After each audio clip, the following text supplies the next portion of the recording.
May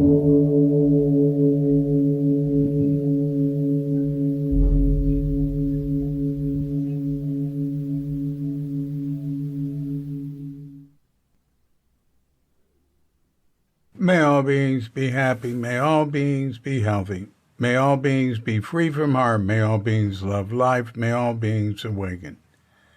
Welcome to another Cuke Audio podcast. I'm DC Puba of Cuke Audio and Cuke Archives, preserving the legacy of Shunryu Suzuki and those whose paths crossed his. I pray that you and yours are safe and comfortable and free from economic hardship and able to get out and do whatever it is you want within the limitations of the universal precept of do as little harm as possible. So today we have a guest, Jeanne DiPrima. I just put up on Tuesday, last Tuesday, I put up a podcast reading pieces from Tassajara stories, the early years with Shunryu Suzuki, and there were two I read on Tuesday. One was called Monk, and the other was called DiPrima. And it was about Jeanne's mother, Diane DiPrima, and her, mainly. So that's a little background on this. So if you heard that, you'll know a bit about them. And that material isn't repeated here, and it's really nice. But anyway, before we give Jeanne a call, let's have our pause to meditate. So if you're of a mind, hit pause and meditate or whatever for as long as you wish. And when you're ready to come back, hit unpause, and we'll be here to hit the bell to end the meditation or whatever, and we'll give Jeanne DiPrima a call.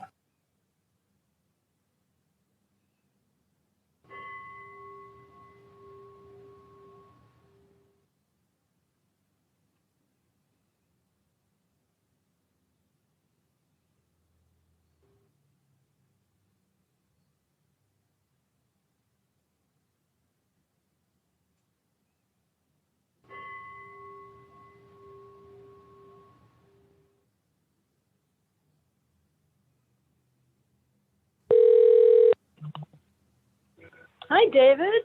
Hi, Jeanne. How you doing? Yeah, hang on one second, baby. Let me put my earbuds in, okay?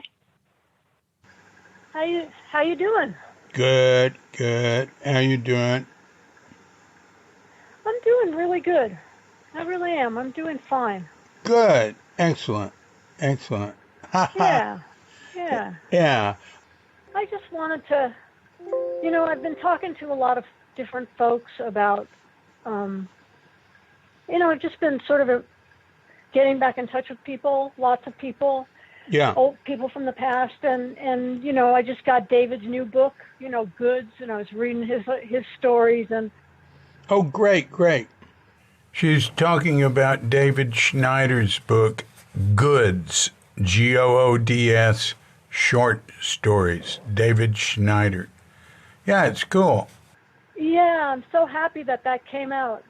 And it just got me, it's been getting me thinking all of this stuff about the past. And I just wanted to ask you, I wanted to hear from you what your experience was like being with me when I was young. Well, Is that a terrible thing to ask? No. Because David, to be honest with you, I was so young, it's faded in my memory. Yeah. And I still want to hear from you though, because I just do. I want to hear what it was like. You were very precocious and had a lot of energy, and you were really good to work with. You worked with me in the dining room. We had fun. Yeah, we had fun. It was good. Yeah. uh, you were very eager to be older. You were very eager to experience the things adults experience. Yes, that's an understatement. That's an understatement. Yeah. And you know, you could, and you did, and you knew what you wanted, and you know, you went after it. You were rather proactive, I would say. You and I used to go places in San Francisco in '72 when I was the work leader. And like I had a girl, huh? I don't remember that, David. I don't remember about going with you. I had a girlfriend who was, you know, Daya was at Tassajara, and everything was promiscuous for those who were. Not everybody was. There were people Elizabeth Sawyer called players. Anyway, Lori Brust and I had a thing, and she was 21 or 22, and she was very small, and she would get carded at bars. And we went to the Edinburgh Castle, she and I, and she got carded, and she didn't have any, and the waiter chewed me out and stuff. I said, no, really, she's 21, you know, she just forgot to bring that. Yeah, but he didn't believe it. Kicked us out. Well, you would not get carded, and you were like 14. It wasn't you and me alone. It would be a group of us, and you'd tag along. And I'm sure that helped, it being a group. And you weren't a big drinker. You just would get something, and you wouldn't get carded. So funny. I know. I know I was precocious. Christ, when I was 15, I took my driver's license, changed all the 7s, the 57s to 52s, because it was a handwritten one. I just forged it, you know. And I took it to the DMV. And I got a driver's license that said I was 20 years old. And I went downtown and got myself a job at the Sierra Club Foundation when I was 15, remember that? As the grant disbursement coordinator. I had a little gig, and I had my little $500 a month, and my little apartment, and I was rolling. I thought I was rolling. I had plenty of money. I mean, for me at the time, you know what I mean? I had this, you know, I was hanging out with you guys and hanging out with Barry and who did you say, Barry? It was a really fun time for me. Barry, Barry who just passed. Yeah. Barry Mason, Yeah. Yeah, I was having a good time. It was a difficult, I mean, I have to say this. It was a difficult time in that leaving my father's and coming back to San Francisco, I wasn't met with a lot of warmth by my mother. And that was one of the reasons I got the apartment, and established myself the way I did. Yeah. Your mother didn't like me either. She liked you. Your mother loved you, but she didn't like me. And you know what you said? You said, you know, I said, well, I can understand it. You know, you and I are very close and all that. And you said, no, that's not why. It's because you don't treat her like a queen. At this point, Jeannie's phone died, and we had to wait, you know, an hour or so before we could talk again.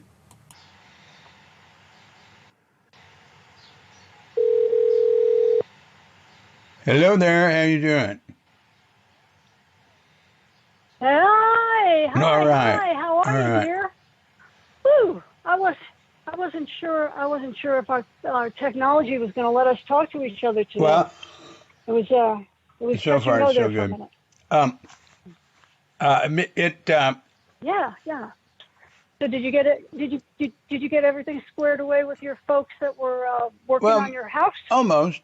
It's a plumber coming by. No, he's going to do a little plumbing, a little electricity, and there's a all-around contractor, carpenter coming to finish some finishing touches on the new family room and my studio, but pretty smooth.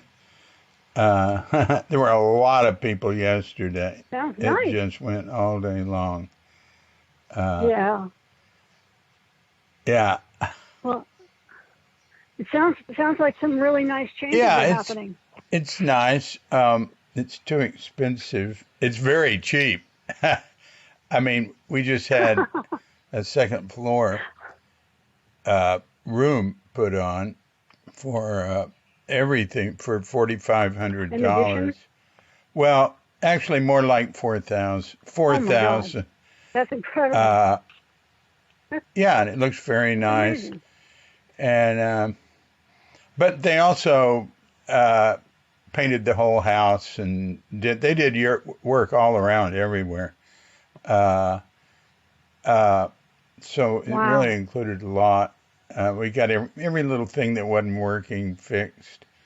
Yeah, this isn't like America, where I did everything. I don't do anything here. Yeah, if there's That's lovely. You can't hire anybody here to do anything in your house because everybody is there's so much building going on of new houses that anybody who can lift a hammer or knows how to drive a nail straight is getting paid top dollar to be a carpenter to put up new housing. So anybody who wants a project done on an existing house has to line up for the few contractors that are still doing that kind of work. And it's taking years. It takes years now to get a project and where are done you? with somebody reputable. Yeah, where in Montana? I'm in Montana. Outside of Bozeman.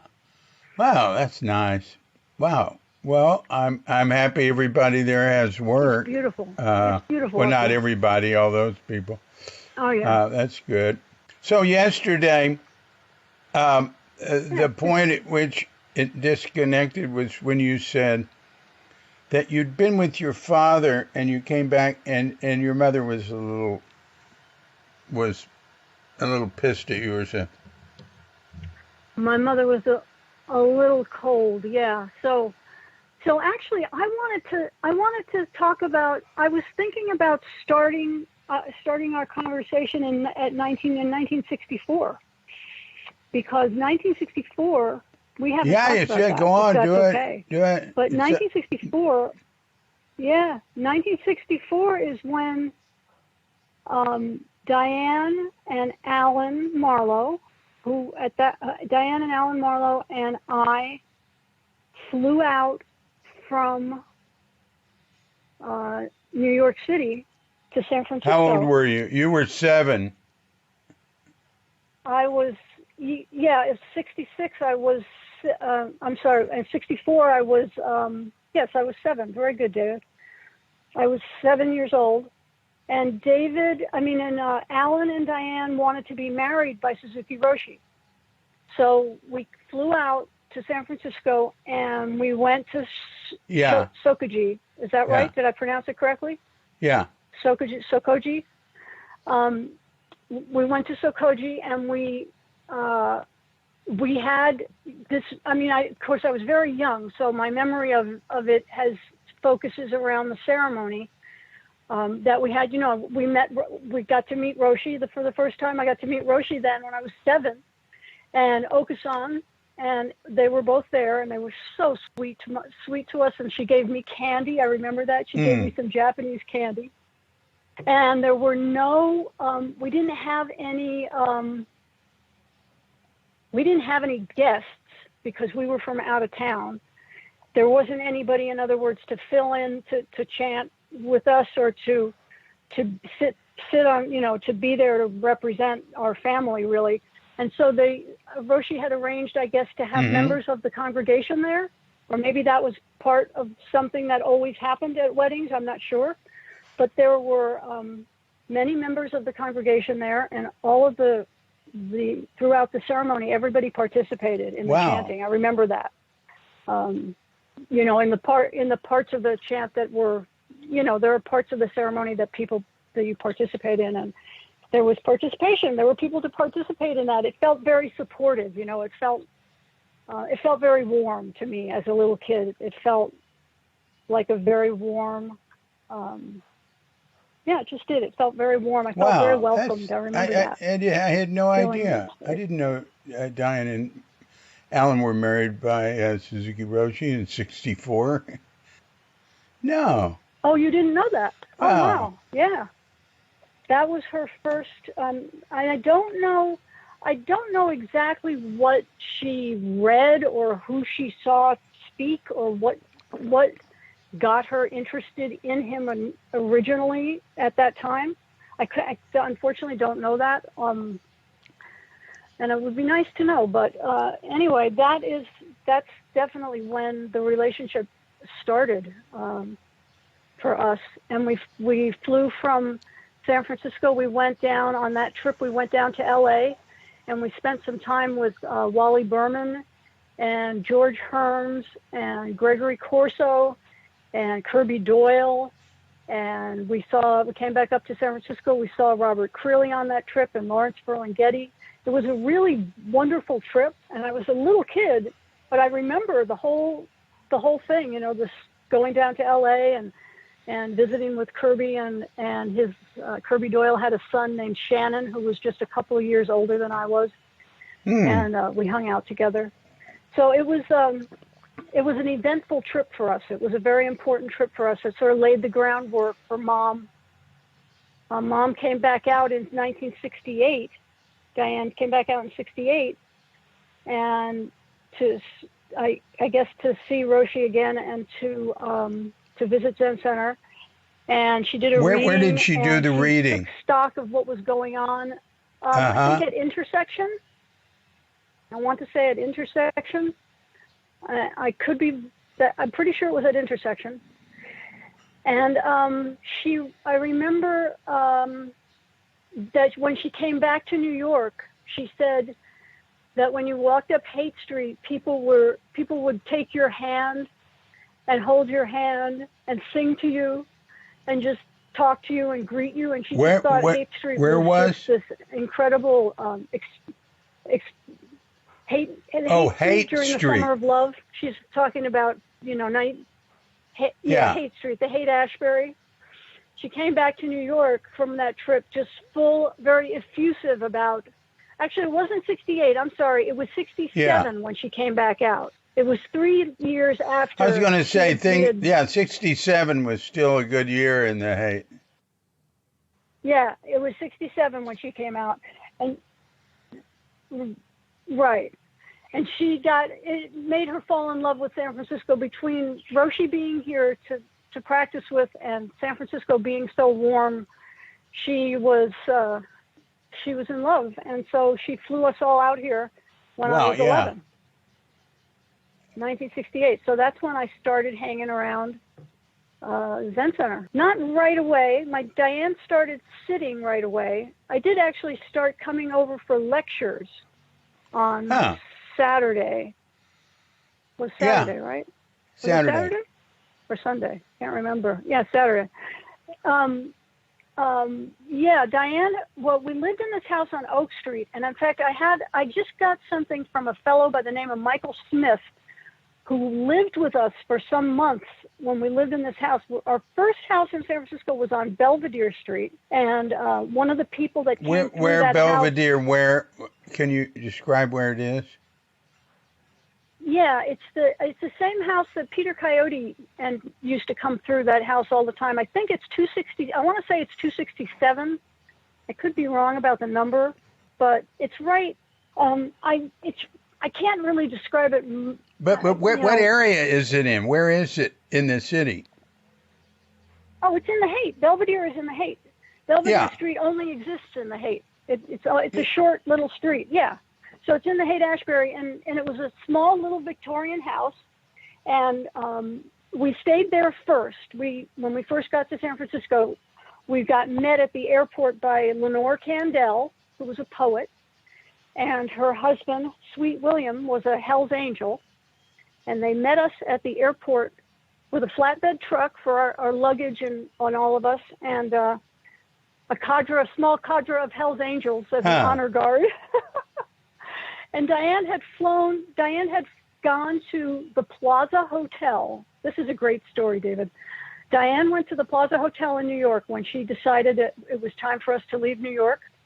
She got herself all dressed up in a really nice linen sheath that she had and heels, and she had her hair up, very elegantly.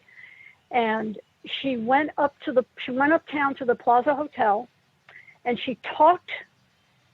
Mind you, this was 1967. You could still do things this way. She managed to charge 11 airline tickets to a hotel room that she was not registered in. Essentially, she purloined the tickets, and then had the chutzpah to take us all down to the plane and put us all on the plane and fly us all. I mean, I was just a little kid. I didn't even know anything about this until after the fact. All right, can you list everybody who was on the plane? I think so. Let's see. So Alan Marlowe, Diane DiPrima, one of Alan's lovers, John Braden, another one of Alan's lovers, Lee Fitzgerald, another one of Alan's friends. I don't think he was a lover, but he was a friend, and I don't know. Oh God, what's his nickname? Very ironically, was Zen, which is not going to be helpful to us. I can't remember that one's name. Might have been Eddie Barton. Okay. Anyway, and then of course Jeanne DiPrima and yours truly, Dominique DiPrima and Alex Marlowe, right? Alex Marlowe. And Tara Marlowe, who had just been born. She was born in New York right before we left for California. And so that's at least 8 or 9 or 10. I wasn't counting. That's good. That's as many as I can remember. So we all made it out here, and we went straight to that Belvedere Street house. And from the Belvedere Street, we were waiting at the Belvedere Street house for our house on Oak Street, which the gentleman, John Braden, had flown out and found for us, for Diane, and they were fixing it up or something. They were doing something to it. And it was 1915 Oak Street, and it was a 14-room, one of those big painted ladies that they have down on Oak and in the Haight. They're just beautiful. And we had, there were a squillion of us, so, we filled it up. And there were always, at that time, there were, diggers coming through and people staying with us, and a group of people from the house got up every morning and got an old Volkswagen bus that we had to be kick-started, jump-started every morning, push-started. And they got in it every morning and drove over to Zen Center and sat Zazen in the morning. I was not into sitting in the morning at that time, but I did like to go to lecture and sit on Saturday. But I wasn't into getting up at crack of dawn at that point. But a bunch of adults from the house did it. And in fact, as I mentioned before, there's this one fellow, Michael Smith, wrote a journal that he titled Living at Diane DiPrima's 1969. And he just sent me a copy recently. And in it, he talks about them all climbing into the bus, in the morning and getting it started and going over to Zazen. So it's interesting how many, how the tentacles reach out, into different communities. And Zen Center at that time affected a lot of people. A lot of people. So anyway, I didn't mean to totally divert Oh, us that's there, great. No, I love it. I love it. Keep going. Keep going. Yeah. There's no diversion. There's no such thing. Oh. That's right. No diversion. So we were in the Oak Street house for a while. From the Oak Street I remember house, going over there and seeing Diane and Alan and you and yeah. everybody. Oh, really? It's a vague memory, but I remember it. Oh, yeah? And I remember the vehicle. Interesting. The Volkswagen. Yeah. I'm not surprised. Yeah. And then we moved over to 436 Page. That was the one up the street. That's, up in the next block. It was right next door to the school. It was on Page Street between Webster and Buchanan. What the heck is that school called? I can't remember right now. The John. That's the school, but you know the school I'm talking about. Yeah. When you walk up the street from Zen Center, you walk up one block to the corner, and then the next block there was a big school. So our house was the one right next. You remember it? Yeah, It was the one right next door. I was there a lot. Yeah. 436 Page. So we were there for a couple of years. So what you and I were talking about was I went off to, well, there's a whole story around that too. While we were living at 436 Page, I had a really lovely, lovely time with Okusan and Roshi, because Okusan took me on as a ikebana and a tea ceremony student. I guess that was something that's typically taught to young girls or girls that would have been of the age that I was at that time, which was 12. That are typically taught to young girls in Japan, I guess. And so and I was also in this state where, because of the nature of things in my own household, I was very much looking for Zen Center to be my family. And so Roshi and Okusan very easily took on parental roles with me. I was looking for that, and they were happy to give it. And so they, in their own way, and it was, granted it was a limited amount of time, but the time with them was very rich. I saw them every week. And so you might think it was because it was only an hour here or an hour there that it wasn't a lot, but it had a really powerful effect on me. Sitting with Okusan and having her explain tea ceremony bowls and how to hold my wrist and how to turn the bowl, and it was all just incredible and incredibly rich and incredibly precious. And one day I was trying to figure out what to do next, and I asked to have Dokusan with Roshi, and I remember sitting across from him, and he had these eyes. His eyes were just so kind and so full of love for me. It was the most palpable, overwhelming.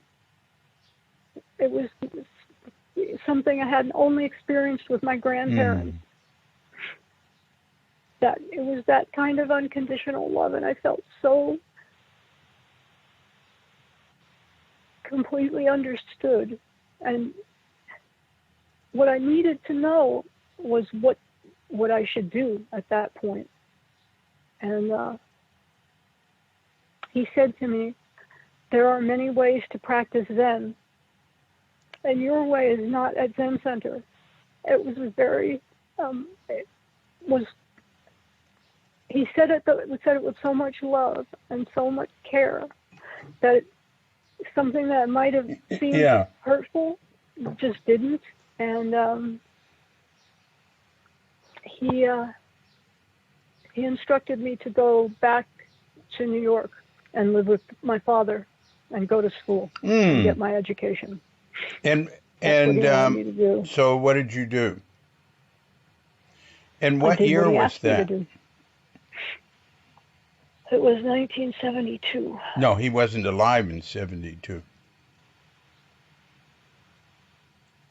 No, when I Oh, went, when you went in 72. when I went was when I finally went. Yeah, yeah. I couldn't go. It wasn't possible at that particular time, but I did it. If you When it went in was possible. 72, you went very late in 72 because you were there. I was work leader, and I remember you, of course. I remember you into the fall. Hmm. I It think it might was have been 73, 73. That's David. what I Actually, remember. it might have been And 73. Diane and I were married Yeah. in 73, and you were at the wedding. Uh, Also, Hmm. yeah, and I remember Yeah. you. Oh, When was go that, on. David? What was the date? What was the date of your wedding? What It's was the in date of your April. wedding? I'm It's just Lycan curious. Brown's birthday. April. It's the same day Lycan Brown was born, something like April 17th. Okay, that's good enough. Yeah, That's close enough for yeah, me. and you were very sweet at our wedding, and Yeah, I'm sure I think you were crying and saying how beautiful it was and how happy you were for us, and yeah, I was. I yeah. was. Yeah, it's So you went in yeah, I was. 73 with your father. I Well, was very happy keep here. going. Yeah, it was well, the time that we had together, the time that we spent together at Takahara was also Hmm. incredibly important to me. I had so much fun. So much fun. I mean, it was actually fun. I know it was supposed to be work, but for me I was young and strong, and Well, I it was agree. more like fun I than work. agree. That's the Working in the dining room, it was a gas. I mean, yeah, we just had a blast, summer yeah, after summer. yeah. And you were a very good worker. Of course, I was running the dining room, and you were excellent. Um, and Thank you you. were being a good student and everything. You were there for the what they called it. Yeah, I sat. Remember, I sat. Remember when I sat the Oh modified no, Tangario? go tell us about it. Well, it was Yeah. supposed to be 5 days, right? I only had to sit 3 days, Uh-huh. but I had to do it. That's. I mean, that's the whole story. Well, Was modified for me, and I don't know who did the modification, whoever the abbot Suzuki was at the Roshi was time, the abbot. but it was a really important for me. It made me feel. It made me feel part of. All I was going to say is it made me feel much more connected Yeah. as a student. It sort of grew me up in I a don't way. think anybody sat 5-day Tangarios in the summer for the guest season. 3 days Oh, okay. was maximum. You were being treated like anybody else, as far as I'm concerned. 5 days was for the practice period. Okay. Uh, yeah, Oh, for the new wow. students. The That old was I know. students had to do one, which Wow. uh, isn't done in Japan. Once you do Tangario, you don't have to do it again. Oh. But well, I don't know if that. I don't know if everything they do over there. At the pool, but I remember how it was super. It was so neat to sit to eat with orioki. I was just thinking about that. I haven't done that. How many years has it been? God, I don't even want to think about how many years it's been. But it's so much. Yeah, again, there's something that's supposed to be work, and it was fun. I enjoyed it anyway. I enjoyed all of it. I enjoyed the Japaneseness of it. Yeah. I enjoyed the rituals of it all. I enjoyed, I did. I enjoyed it back then. We had a wonderful community. We had so much fun. Running around the way we did, running around, going to movies, going to parties, making parties, creating parties around the city center when back in the day. I mean, every aspect of it, for me, every aspect of my association with Zen Center this is going to sound really funny coming from me, is really positive. I don't have anything I can think of about it now, that anything that doesn't bring a smile to my face. That's great. That's great. Well, I feel very positive about it all. I thought it was fun with Suzuki Roshi, and I thought it was fun with Baker Roshi.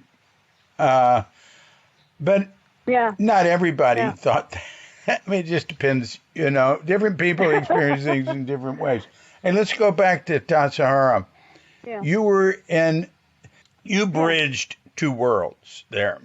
You were part of the children's group, but you were part of the adults group. You were practicing like an adult, but you were hanging with children some, but you were the big one, so you were more like their nanny than. But I know that I was part of the ceremony in the city that we had, because Roshi wrote, when Roshi gave me my Buddhist name, he wrote a poem. Half of it went on to Alan Marlowe's Roxu, and half of it went on to my Roxu. And we were linked together in that way. And we were part of the same ceremony. I wonder what that poem is. Oh, I remember you told me. You couldn't find. It's so interesting. I remembered you know what? I asked, of all people, Peter Levitt about. Peter Levitt and I were having some Facebook conversation a little while ago, and I said something to him about my Buddhist name because of something he said about Buddhist names. And I told him that I couldn't remember mine, and I told him the story, which I haven't told you yet, but about my Roxu getting destroyed. No, Have I told you that story, David? No, okay, so I'll have to tell you that story. So anyway, I told Peter about that, and Peter came up with somebody named Vicky who came up with my Buddhist name. Oh. She found it in the record somewhere. And so I know what it is again. And since then, since the destruction of the first Roxu, which was unfortunately destroyed, I went back to Green Gulch, sewed a second one. And then, not having a Zen teacher at that time, but since I was studying with a Tibetan teacher, I asked my Tibetan teacher to put my Tibetan Buddhist name on the back of my Japanese Roxu, and to meld the two traditions for me in that way. Wow. And he did. What year did you go to Green Gulch and sew a Roxu? Oh, dear. You would ask me that. I want to say it was like 2010, maybe? Something like that. I had no idea. 2010, I was living in Santa Rosa. Maybe I'm wrong. I could be wrong, David. You know who would know and who will help me remember is the person who, what happened? The story is that Norm, apparently it came up to Norm Fisher in some way. I don't know. He was meditating or something. And it came to him that I needed to be reached out to on this topic. And he told Florence Kaplow, and Florence Kaplow, the traveling nun, do you know her? I know who she is. I was in a Zoom meeting with her just recently. Well, she's a lovely lady. Florence Kaplow reached out to me. I wasn't involved in anything at that time having to do with Zen Center, or hadn't been to Green Gulch in a squillion years. And I was studying with Anam Bhupten at the Dakini Temple in Richmond. And so I guess it was probably, it might have been 2007 or maybe, or 8. Anyway, point is, I was studying with Anam, and it might have been earlier than that. So Florence reached out to me and said that she understood that my Roxu had been destroyed and wanted to sew another one. And I said, yes, I welcomed the opportunity to do that. And so we got together, and we met at Green Gulch, and I spent a couple of days there with her, and we just knocked it out. And it was another beautiful experience. I'm telling you, wow. It was great. It was wonderful to be reached out to. It was beautiful to get there and to, I'm walking around one afternoon, and who do I walk by but Reb Anderson? And it was just like I got this 30-year flashback. It could have been it could have been Zen Center in the 70s. I remember when Reb was seeing Darlene a long time ago, because Darlene was living at 364 Page, and Reb would come over and visit her. And I had an apartment there. It was my first apartment by myself. Was at 364 Page. It was on the second floor.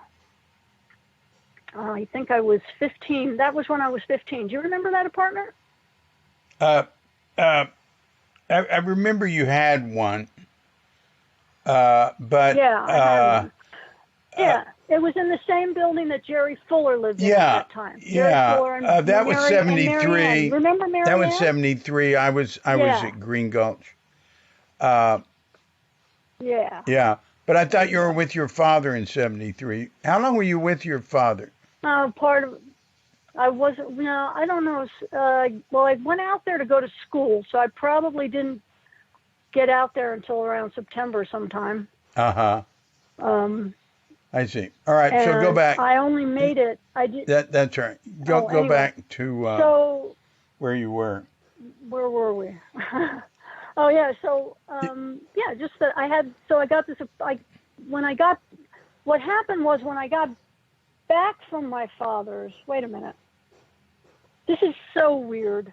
It's so hard to talk about this stuff and make it make sense chronologically. Sometimes your memories, memories get shifted, so you remember things in the wrong order. Yeah, but that's all right. Doesn't matter. And you remember them. Doesn't matter. But anyway, I had a beautiful apartment in that building. Yeah, I loved that building. I had an apartment there too. You did? Wait a minute. 340. Oh, I didn't know that. No. What was the one? Oh, you were in 340. You were at 346. There was one that Zen Center had. Oh, you're right. Like there was the one apartment building right next to Dick Baker, where Dick Baker's house was. There was an apartment building. Yeah, there was that one. But then there was one more further up the street. Oh, you're right. No. The next one up the street. Yeah. That was 364. You're right. Right. Okay. Yep. Never mind.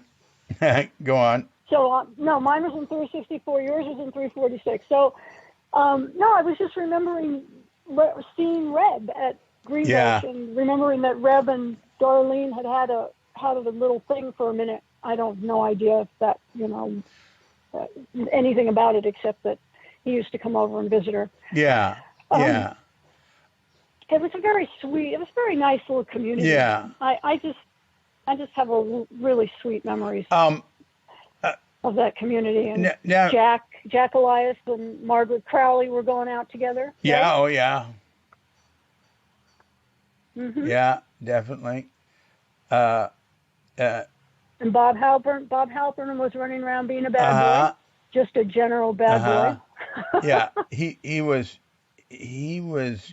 gone by 73. I mean, so you remember him being a bad boy. So he went with Trungpa. Yeah, right. That's right. When did that happen? Oh, he was early with Trungpa. He even while Suzuki Roshi was still alive. He went, but he would come back some. But yeah, you remember Bob being a bad boy, right? Funny. Yeah, I mean, and I remember going to Shotwell Street. I have a great story to tell you about me and Trungpa. I mean, I was Little Miss Precocious, Mm-hmm. I was at Shotwell Street one day for a lecture. You remember Shotwell Street, of course, right? The what? Shotwell Street? Shotwell. Lectures. Yeah, Shotwell Street. Yeah. Trungpa used to lecture. Yeah. Did you ever go over there for one of Trungpa's lectures? You must. Yeah. I know you did. Okay. Right? Yeah. Okay. So one day I was over there for a lecture, and the lecture was over, and I was standing around by the front door, and Trungpa came out the front door with one of his guys, one of his entourage dudes, and he said he was going to Macy's and he wanted me to come with him.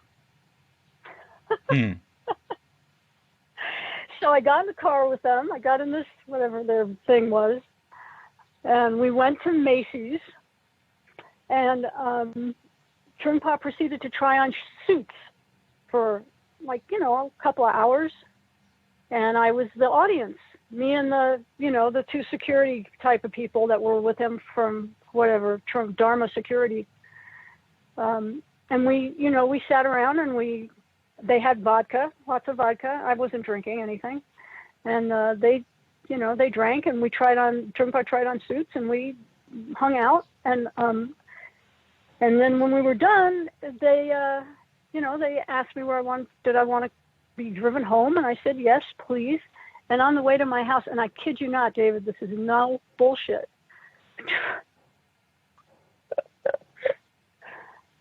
The man proposed to me. I don't know if he was kidding, or if he was serious, or if he was kind of both. Like, if I'd have said yes, he would have said, sure, why not? Because I was only 12 or 13. So I was the perfect age in his culture. Yeah, anyway. I think you were. Are you sure 13? At least 13. However old I was, it doesn't even matter. It didn't matter at all. I was completely grossed out at the concept, because I was young enough to not be attracted to somebody who was 30-something or 40-something years old. It was just not an attractive thought to me. He was also married. And so, I wasn't considering anything, moral at that point. I was just going on basics. And because in retrospect, when you think to yourself, my God, you might have been the mother of the next whatever Rinpoche. Anyway, it was very funny. And I told Diane about it. She thought it was very funny, too. I don't know. He might have been kidding, David. Yes, he was kidding. Pulling my leg. Kidding. I'm sure he was kidding. But it was a fun moment. He would have had to go. He could come here to Indonesia, where you can have multiple wives. All kinds of strange things happened to me when I was young. Alan, wait, you haven't told how your Roxu got destroyed. Oh, I have to tell the Roxu story. Oh, God. Okay. Yeah, I'll make it short and simple. When I was, when I was 17, no, not 17. When I was 18, I can't make it that short. When we were living at 436 Page, one time, I guess I was around 11. So we must have just moved into 436 Page, 11, maybe I was 12 at that point, 12 years old. One day, the doorbell rang, and there was a guy at the bottom of the stairs. We had one of those it was one of those apartments that had in San Francisco that has the long staircase, and it has the handle at the top of the stairs that allow you to open the front door without running down the entire flight of stairs. So I'm at the top of the stairs, and I open the door, and I see this swarthy looking guy in a tie-dyed T-shirt standing there with a bag in his hand. And he says, is Diane home? Is your mother home?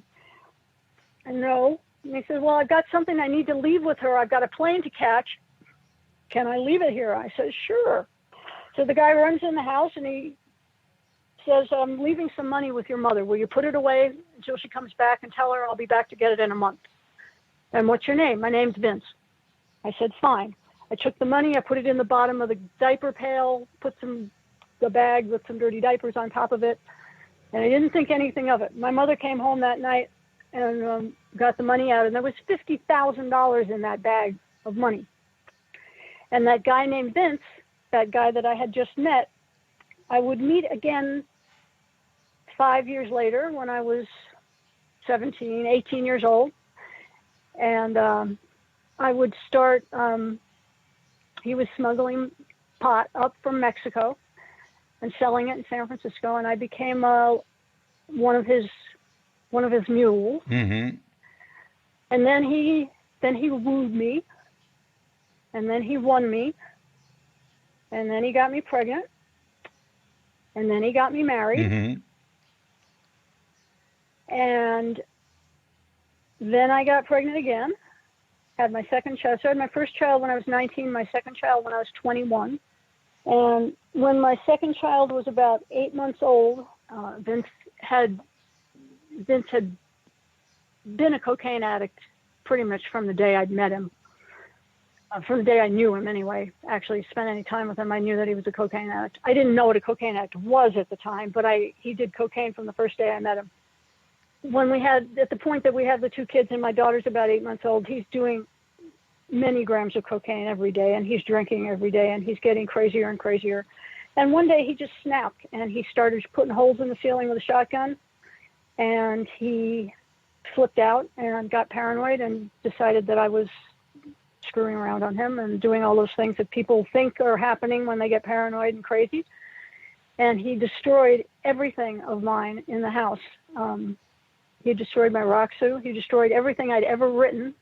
And I had 2 books that were literally the galley proofs, and all the originals of everything were literally at our house at that time.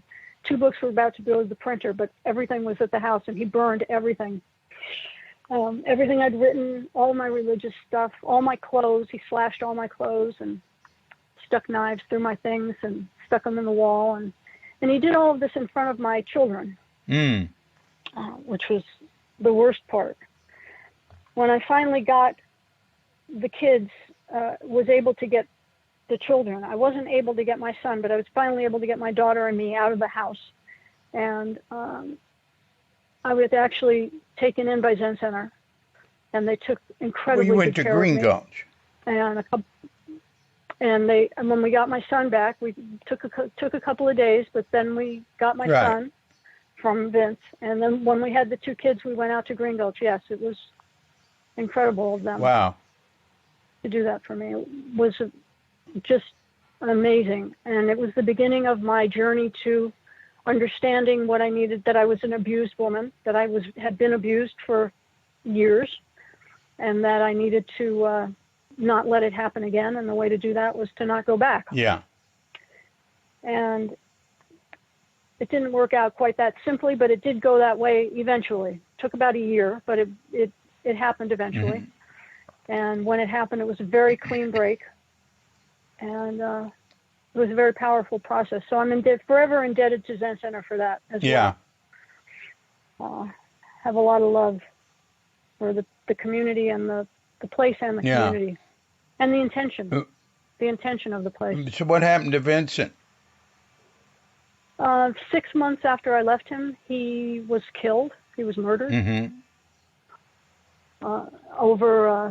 Apparently over a drug deal or something like that. I don't really know what the circumstances were exactly. I wasn't there, but I was informed he was taken into a hospital that I had previously worked at, and the woman that was with him at the time said she was his wife, and apparently was told by the person who was registering them, "No, I'm sorry, you're not this man's wife. I know his wife.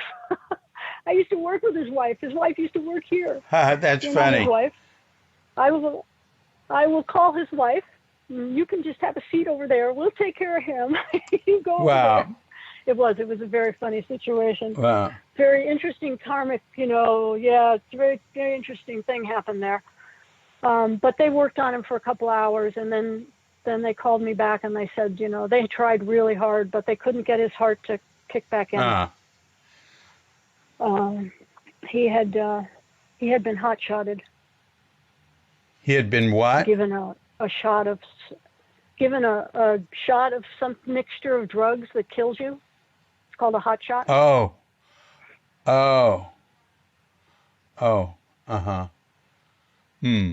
Yeah. Pretty nasty stuff. One thing I wanted to hear from you was about Alan's death.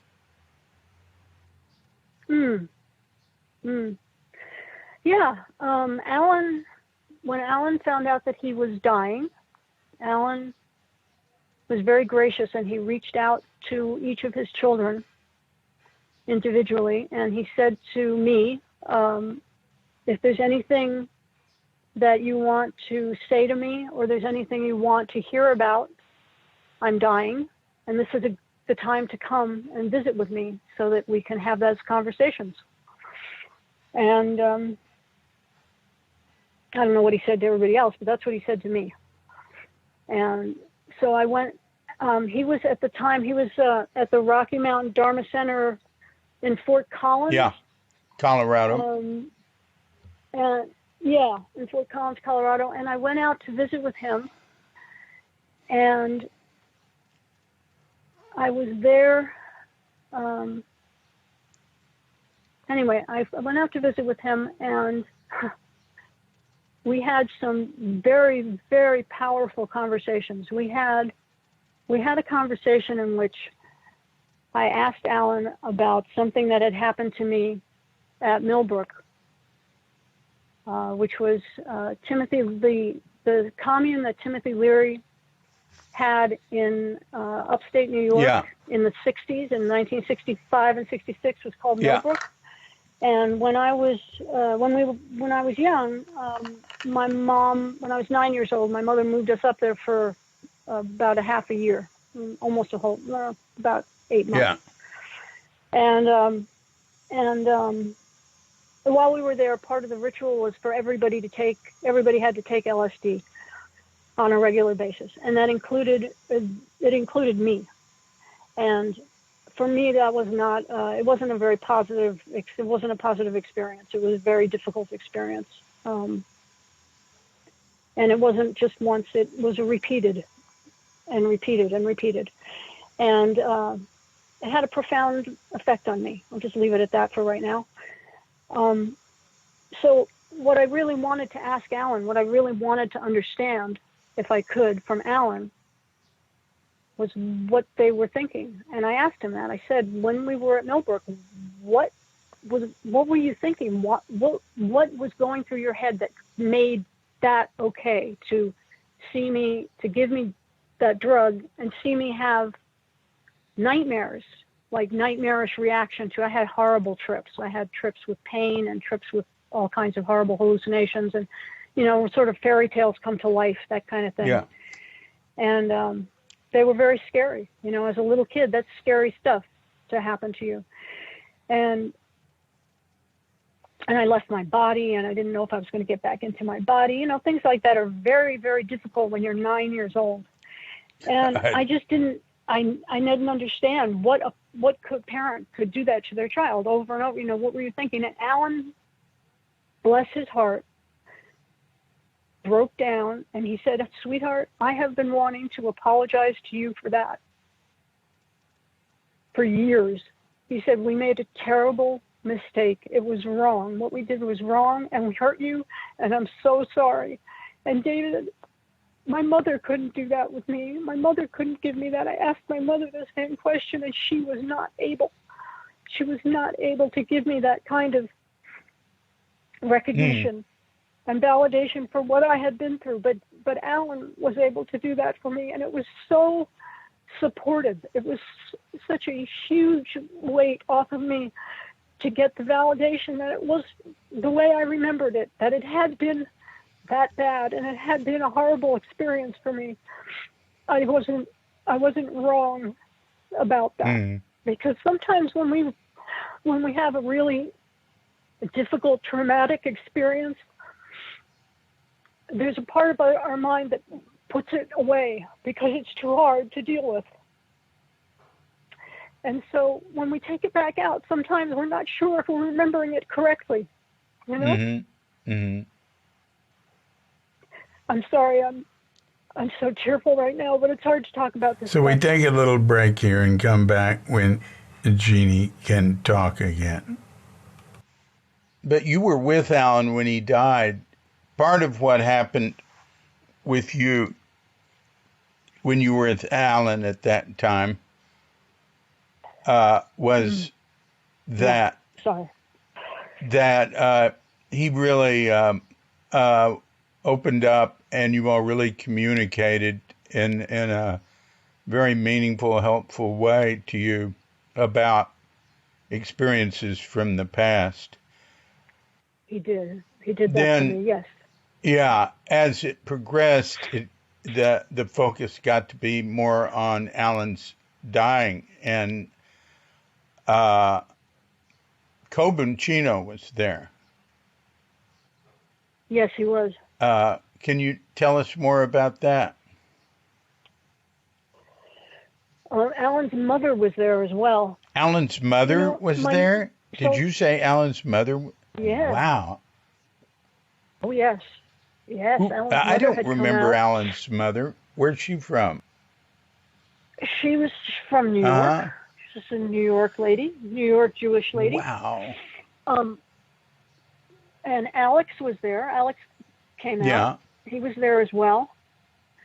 And what I remember about the Cobans' participation in Alan's death was, first of all, that we were very, very glad he came. We were so glad that he came. And it was so touching. And one thing that happened was Alan knew about Vince destroying my Roxu in his psychosis. Yeah. And Alan had said to me, I want to give you, he had made a list of things he wanted each of us to have. And one of the things on the list for me was his Roxu. And he said, I want to give you my Roxu because I know you don't have one anymore. And the other half of the poem that Roshi wrote us is on mine. So you should have it. Well, so I was very grateful for that. And I said, thank you. And I put it away. And then when Coben Roshi got there, he said that that was not acceptable, that Alan's Roxu needed to be cremated with Alan. And that when I came home, he would, if I got in touch with him, he would have somebody from his congregation make me another Roxu. And he would inscribe the back for me and, make, in other words, he would take care of making that whole for me, but it was not appropriate for Alan to pass it down to me. Yeah. And so, of course, that was fine. I was very touched by that. But to my eternal shame, I didn't follow up on it. You're saying you didn't follow up on it? I didn't follow up on it with Roshi, with Coben Roshi. Yeah. No, I didn't. And he, I just didn't.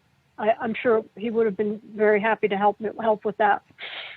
So that's, I don't remember. I don't have much.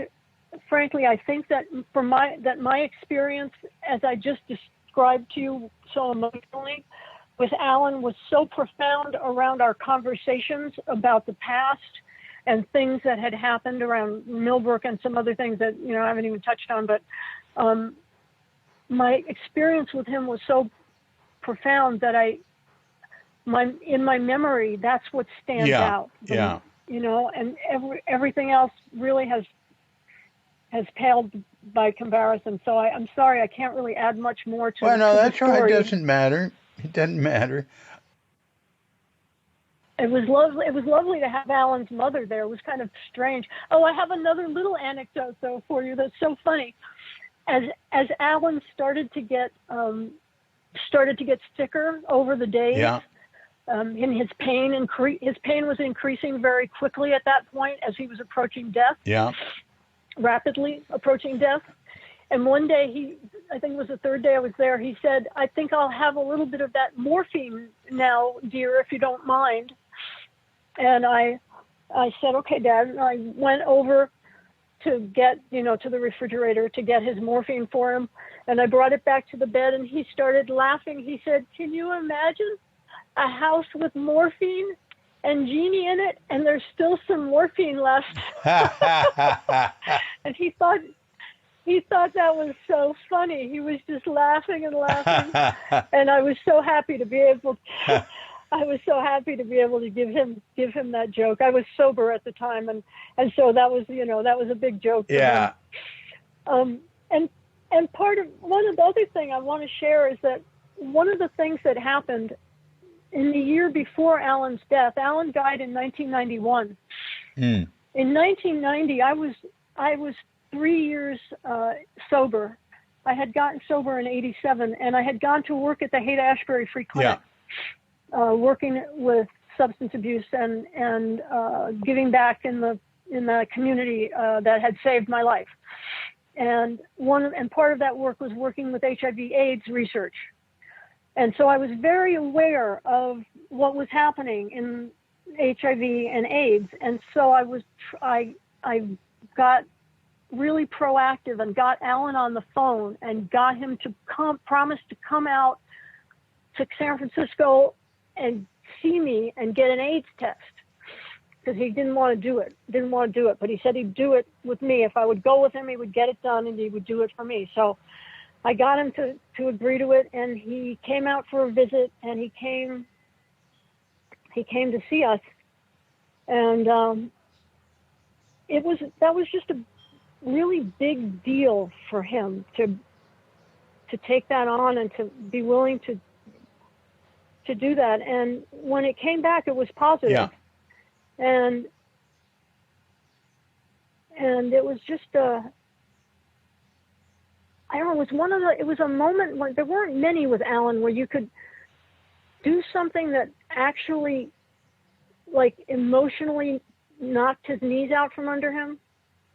But when I reached out to him and said, I love you enough that I want you to take care of yourself, and there's things we can do to help you if you have this diagnosis and you need to come to me and let me help you, I think was one of those moments for him. It was a real touching time for us to spend together. Well, Alan was, I saw Alan out in New Mexico shortly before I went to Japan. So that would be I think it was at a session Coben was having in Arroyo Seco above Taos in 1988 in January, February maybe.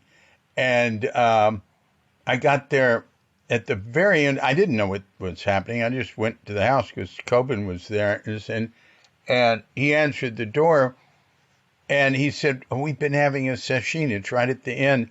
And so he ended the session because I'd arrived with my soon-to-be next wife, Elin.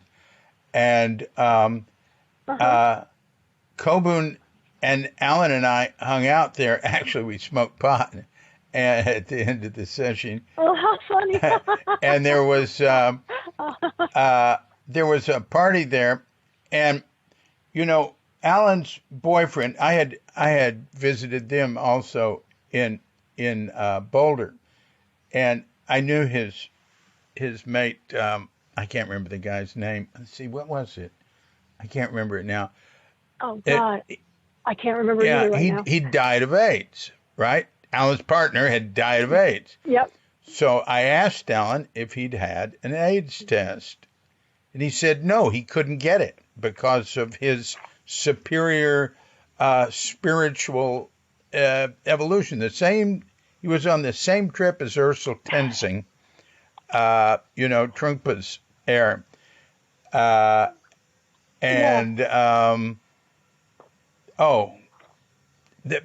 said, Alan, Crazy. you're trying to have sex. I can see at the party, you're coming on to everybody in the room, anybody who will have sex with you, male or female.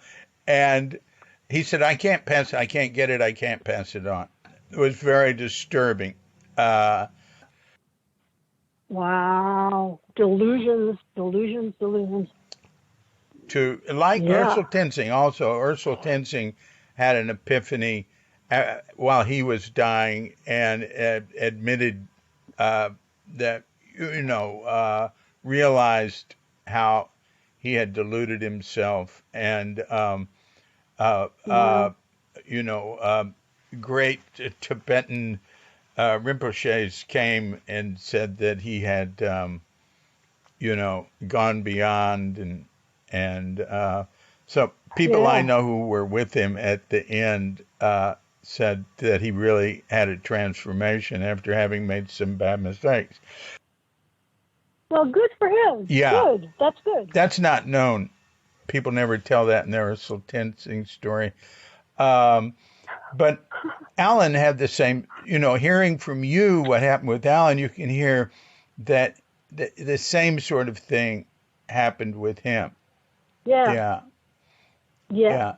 'Cause Yeah. It Alan did. was It always did. subject to periods of delusions of grandeur. He would go in and out of them, thinking he was the Absolutely. avatar of the world or something. Yeah. Yeah. And periods of great humility and great That's right. spirituality. That's right. He was a, yeah. Yeah. He was the most. It was just really a dichotomy with him. It was something else, man. He was both of those Yeah. people completely. I mean, and I have known him since I was 2. I met Alan when I was 2 years old. He lived upstairs from us on Houston and Avenue D on the Lower East Side. And the first time I met Alan, it was because he had a fight with his lover in the apartment upstairs from us. They lived in the apartment upstairs from us. And one of them threw a jar of honey at the other one. This was told to me, of course. And the honey leaked down the pipe from their apartment to my mother and I's apartment. And they came down to talk to her or apologize or something. I don't know what happened after that, but that was the way they met the first time. And Alan became a part of our entourage and became closer and closer over the years. Wow. He and Diane started theater together and a press together in New York. They had their own printing press and their own theater at one time. Mm-hmm. We were in a lot of plays together. Alan was an interesting person. I mean, I know he was outrageous and he did a lot of crazy stuff, but he was really interesting. Yeah. Well, when I'd go to Boulder, everybody was so obsessed with Rinpoche and the sort of social pecking order and everything. Right. It was, even when I visit my best friend Bob, well, he was like being a right-hand man to Trungpa, and he didn't have time to, help me. Here's it arriving at Alan's. Hi, Alan. David, what's happening? Come in. What's happening? And I said, well, I'm just visiting for a while. Well, let's have a party. And, all of a sudden, the next night, there's 30 people I know there, and he's got a big tureen of Everclear, just getting everybody drunk on the floor who did that. But, he created a whole event around it. So I found that he and Jack Elias were the two most thoughtful people when I visited Boulder in terms of that. Yeah. Bob was great. Bob and I would love to visit with him and be with him, but he was very involved and focused on Trungpa. He really didn't have time. Which Bob? Bob Halpern. Which Bob are you Halpern. referring to? Oh, that Bob. Oh, yeah, our Bob. Yeah, Bob. I mean, I loved being with Bob in Boulder, but he didn't have time to do the sorts of and that wasn't his trip. Bob wasn't a guy who threw parties. Right. Well, and Jack didn't throw parties either. No, but he would go to them on occasion. Yeah. He went. Do you remember? No, this is a segue though. So, do you remember ever hearing about what was her name? Wait, what was her name? Mrs. Reynolds. Her name was Mrs. Reynolds. There was a lady named Mrs. Reynolds who lived off of Fillmore. I think it was on Filbert or Jackson. She lived way up in Pacific Heights. She was so wealthy that she lived in Pacific Heights. She had a Pacific Heights Victorian, and behind her house was a carriage house or another house, like a house for the servants, full of her clothes, just full of her clothes. And Barry Mason had gotten a job there. I don't know how she got it originally, but she got a job there cleaning. And when she went off to Tassajara Harbor one year, she passed the cleaning job on to me. And part of the cleaning job was having access to the wine cellar. And part of having access to the wine cellar, at least for me, was throwing parties for all my friends. So I threw a party. I threw one party there. I was there. I remember Jack Elias. Were you there? Liz You Wolf. remember it. Liz Oh Wolf. my God. My sister came. I Did you can't really? remember Oh who my else. God. Yeah, we spent the night there. How We did I slept pull there. that off? I had cojones, man. Did I not? Jesus. Yeah, as a matter of fact, Oh. we missed Suzuki's lecture the next morning because, The whole lot of us? yeah, nobody made the lecture because it went on too long, you know? What year was that? What year that's was so that? funny. Oh, Jesus, David, I have no idea. I have no idea, honey. Yeah. I honestly Well, it don't was know. back in, it had to be around, well, Suzuki was there, so that would make it was 71. It was 71.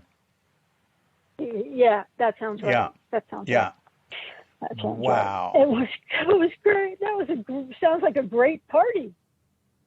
It was a killer part. The part of it I remember was great, but I didn't know. Yeah, I was visiting from Tassajara, so I was just in for a few days or something. But go on. No, you made us just in time for the highlight of the social event of the season. Yeah, I know. I just think it's funny. It's funny. Yeah.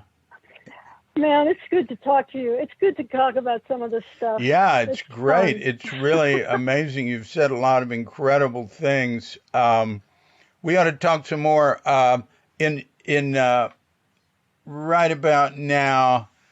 I'm going to have a couple of workers arrive here. Yeah. This is good. This is enough for one. Yeah. One chat. Let's see. We've been on the phone for an hour, and Jesus, we've been on the phone for over an hour, David. I didn't realize that. Yeah. Time flies, huh? Time flies. Oh no, it's it's beautiful. I love it. I love it. You've got a great memory. Oh, sometimes I feel like I need to redeem Vince a little bit. I feel like I just painted him to be this, just a monster without any redeeming qualities. And that wasn't the case at all. Yeah. But it was a difficult and sad time. I will admit that.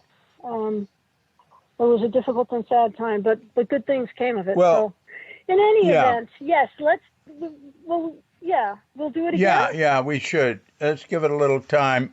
I think, the thing I'm so impressed with is how you've evolved and how you've been through a lot of very difficult stuff. You've been in some pretty bad places, and you've come out of it with just a wonderful attitude, and you've taken it all and used it as fertilizer.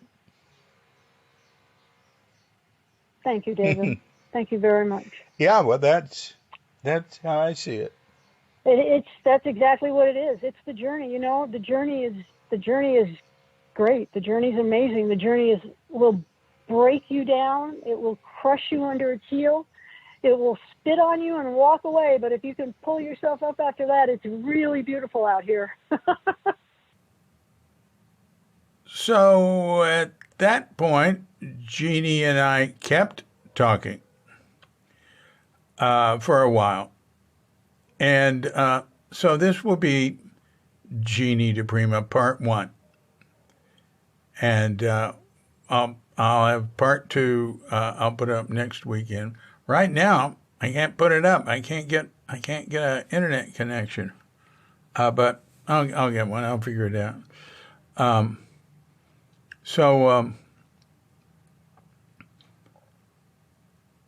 This has been a Cuke Audio podcast. I'm DC Poobah of Cuke Audio and Cuke Archives, coming to you from sleepy Sanur with Dogget Bandita, Feline Cuchita, and dear lovely Katrinka. And we're wishing you and yours and all of us a grand awakening.